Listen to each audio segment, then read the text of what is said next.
আজকে আমরা আগামী ক্লাসে অজীব রেখা কিভাবে গ্রাফ ছক্কাগজ আঁকতে হয় সেটা দেখিয়েছিলাম।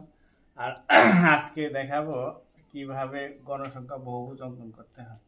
গণসংখ্যা বহুভুজ অঙ্কনের জন্য প্রথমে আমাদের এক্স অক্ষ বরাবর মানে আনুভূমিক রেখা বরাবর এক্স অক্ষ নিতে হবে ছক্কাগজের, আর উলম্ব বরাবর ওয়াই অক্ষ নিতে হবে ছক্কাগজের। এই দুইটা যেটার সঙ্গে এটা হবে মূল বিন্দু।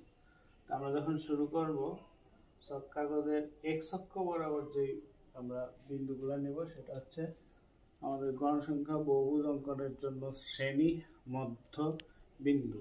এখানে হবে শ্রেণী মধ্যবিন্দু। তো শ্রেণীর মধ্যবিন্দুটা আমরা পাবো শ্রেণীব্যাপ্তি থেকে। শ্রেণীব্যাপ্তির দুই মানটাকে শ্রেণীর উচ্চসীমা ও শ্রেণীর নিম্নসীমাকে যোগ করে 2 দ্বারা ভাগ করলে শ্রেণীর মধ্যবিন্দুটা আমরা পাবো। তো মধ্যবিন্দুটা এখানে স্থাপন করব, আর আমরা ওয়াই অক্ষ বরাবর স্থাপন করব গণসংখ্যা।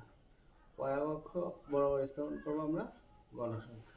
আমরা ঠিক যথারীতি যেভাবে আমরা শুরু হয়, যদি শ্রেণীর মধ্যমান আমাদের 30 থেকে শুরু হয় তাহলে 30, তারপরে 40, তারপরে 50, তারপরে 60 এভাবে।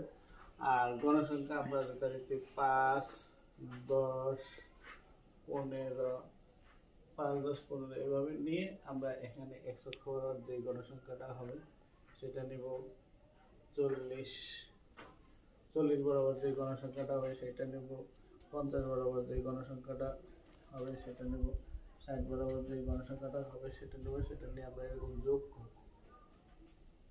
যোগ করার পর যোগ করলে যে চিত্রটা পাওয়া যাবে এটাই হচ্ছে গণসংখ্যা বহুভুজ।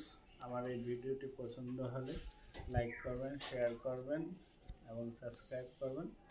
ধন্যবাদ।